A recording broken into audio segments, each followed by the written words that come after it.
Hello, हम लोग start करेंगे आज nervous system part 1। Good morning.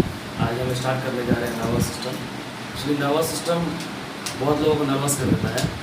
ये हमारे ब्रेन बॉडी का वो पार्ट है, तो वो सिस्टम है जो पूरे बॉडी के सिस्टम को कंट्रोल करता है, इसलिए बहुत इंपॉर्टेंट है। हम लोग डायरेक्टली टॉपिक पे आएंगे। नर्वस सिस्टम दो वर्ड से बना है। सिस्टम का मतलब ये होता है जो नंबर ऑफ ऑर्गन एक जगह इन्वॉल्व होकर के किसी फंक्शन को ये करे, उसको हम लोग सिस्टम्स कहते हैं।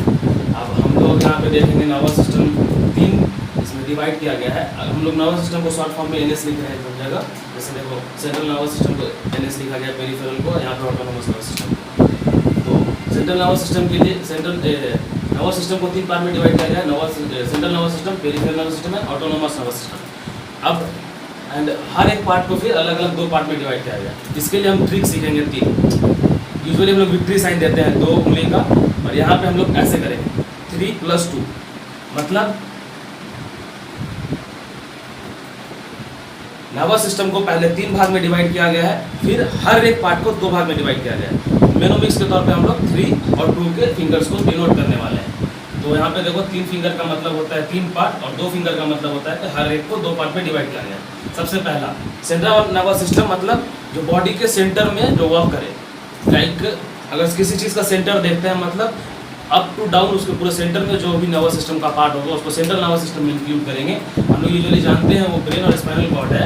और पेरिफेरल नर्वस सिस्टम मतलब जो हमारे बॉडी के पेरीफेरी में काम करे। पेरीफेरी मतलब एक्सेप्ट सेंटर, सेंटर को छोड़ करके जो भी अदर पार्ट है उसको हम लोग पेरिफेरल नर्वस सिस्टम कहेंगे।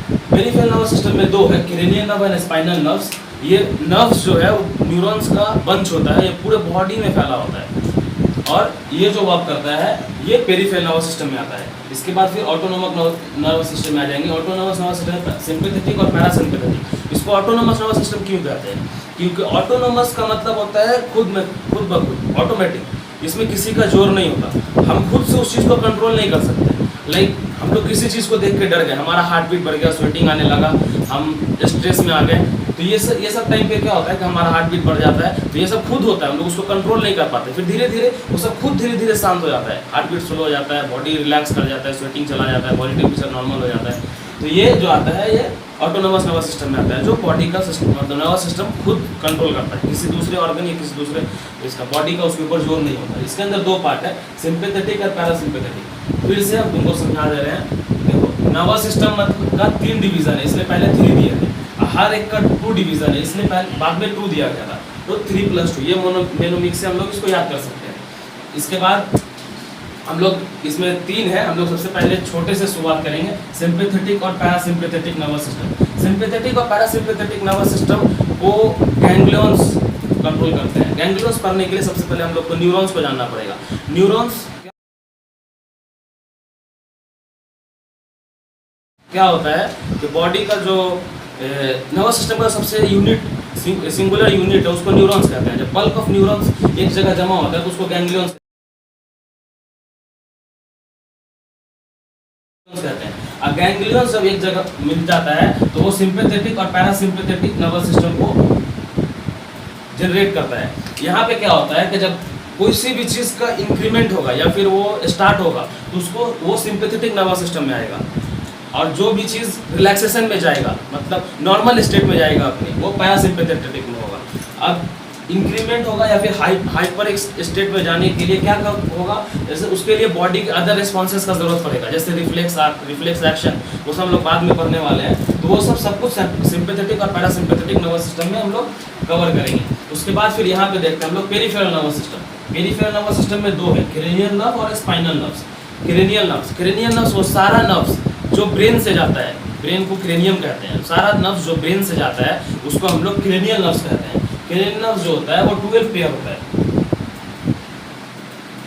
12 पेयर। इसके लिए एक मोनोमिक्स है,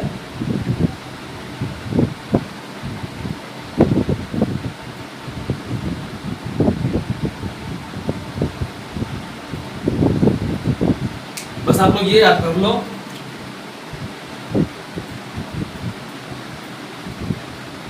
उल्टा फग गप शप। उल्टा का मतलब खाना होता है साउथ में, और ये जो है ये एक नॉर्मल सा मिनिमिक्स है, बस याद करने के लिए कितना कितने नर्व्स होता है और क्या क्या होता है। इसको हर एक को अगर हम लोग डिफाइन करेंगे तो वो ग्रेन नर्व्स का आ जाएगा। इसको भी हम लोग डिटेल में पढ़ने वाले हैं, बस आप लोग ये नोट डाउन कर लो, उल्टा फक गप शप।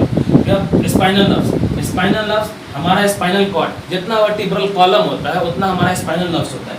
जैसे पहले सर्वाइकल C1 to C8, उसके बाद थोरेसिक T1 to T12, फिर लुम्बर L1 to L5, फिर सैक्रम और कॉक्सिक S1 to S5 है और कॉक्सिक C1 है।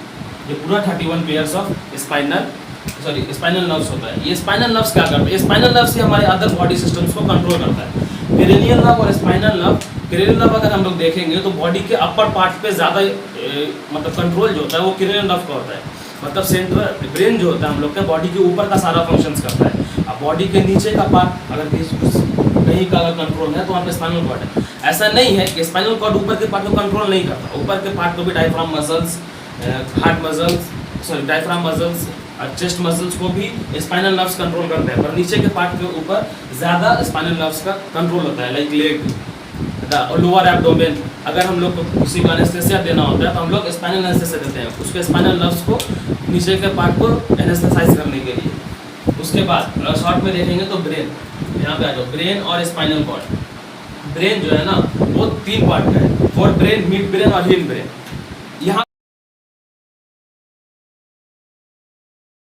यहाँ पे भी हम लोग देखेंगे फोर ब्रेन, जो मिड ब्रेन का क्लासिफिकेशन बहुत ज़्यादा इंपॉर्टेंट नहीं है क्योंकि मिड ब्रेन बहुत ज़्यादा बड़ा फंक्शन नहीं करता ब्रेन में।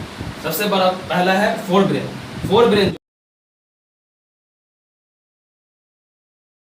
जो होता है ब्रेन का पहला पार्ट, अगर हम लोग अपने ही ब्रेन को देखेंगे तो ब्रेन को 3 भाग में डिवाइड किया गया है। ये वाला फोर ब्रेन हो गया, यहाँ से लेकर यहाँ तक का, अंदर का थोड़ा पार्ट मिड ब्रेन हुआ, ये वाला हिंड ब्रेन हुआ जो हम लोग को दिख रहा है क्लियरली। फोर ब्रेन का 3 part, cerebrum, thalamus and hypothalamus. Cerebrum इसका सबसे बड़ा पार्ट जो ब्रेन का है वो सेरिब्रम है। सेरिब्रम जो है वो अराउंड पूरे ब्रेन का अराउंड 90% होता है सेरिब्रम। और ये इसका जो कवरिंग मतलब पूरे ब्रेन का जो कवरिंग होता है उसको मेनिंजस कहते हैं हम लोग। मेनिंजस 3 अदर कवरिंग से मिलकर बना होता है, ड्यूरा मैटर, एराकोनाइड मैटर एंड पिया मैटर। और अचानक से हम मेनिंजस में क्यों चले गए सेरिब्रम बोलते बोलते? इसका मैटर ये था कि सेरिब्रम में जो डिवाइडर होता है, एक लेफ्ट हेमिस्फीयर होता है, एक राइट हेमिस्फीयर होता है, बीच में जो उसके डिवाइडर होता है उसको सल्सस कहते हैं या सुलसी। ऐसा अगर ब्रेन का हम डायग्राम बनाएंगे तो आपको बहुत सारा दिखेगा।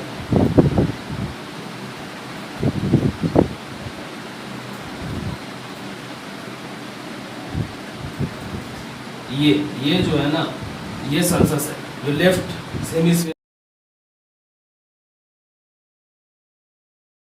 राइट हेमिस्फीयर को डिवाइड करता है, और बाकी पॉन्स, मेडल ऑफ लंगाटा, ये सब को डिवाइड करने वाला सल्सस ही होता है। और ये सल्सस के पास मेनिंजस नहीं होता, ऊपर कवरिंग नहीं होता क्योंकि वो एक ऑलरेडी एक कवरिंग है जो दोनों को डिवाइड कर रहा है। इसके बाद मेनिंजस 3 पार्ट से मिलकर बना होता है।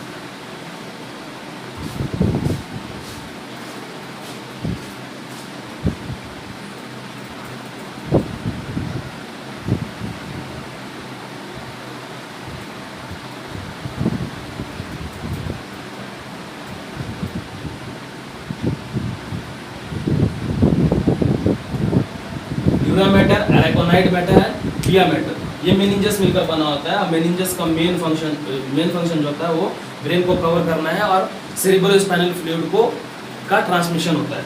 इसके बाद अभी हम लोग धीरे धीरे पढ़ेंगे सेरिब्रो स्पाइनल फ्लूइड क्या है। सेरिब्रम का अगर हर एक पार्ट का लेंगे तो हर एक पार्ट का अलग फंक्शन होता है। अगर पहले पार्ट का लेंगे आखिर पार्ट तक, मेन फंक्शन जो सेरिब्रम का होता है वो mainly controlling of the movement होता है।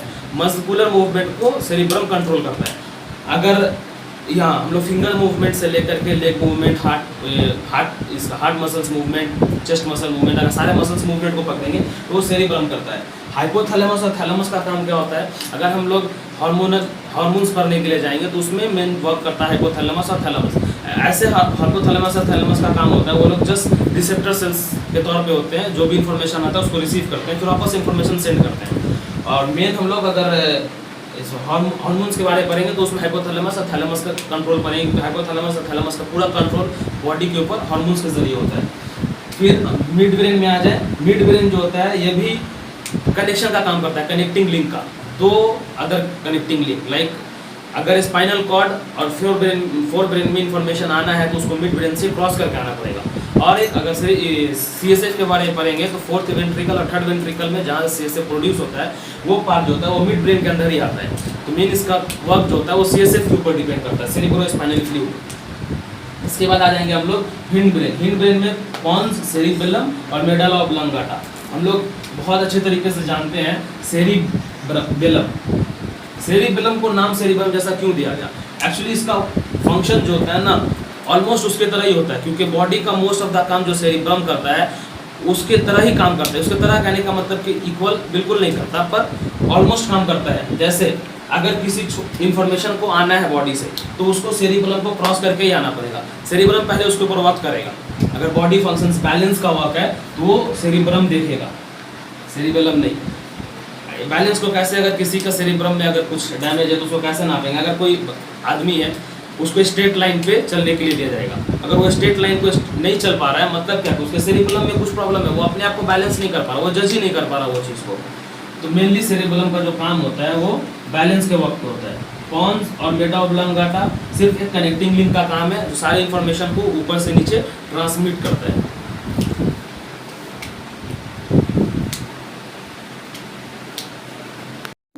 Please like and share. If you're new here, please subscribe my channel. Thank you.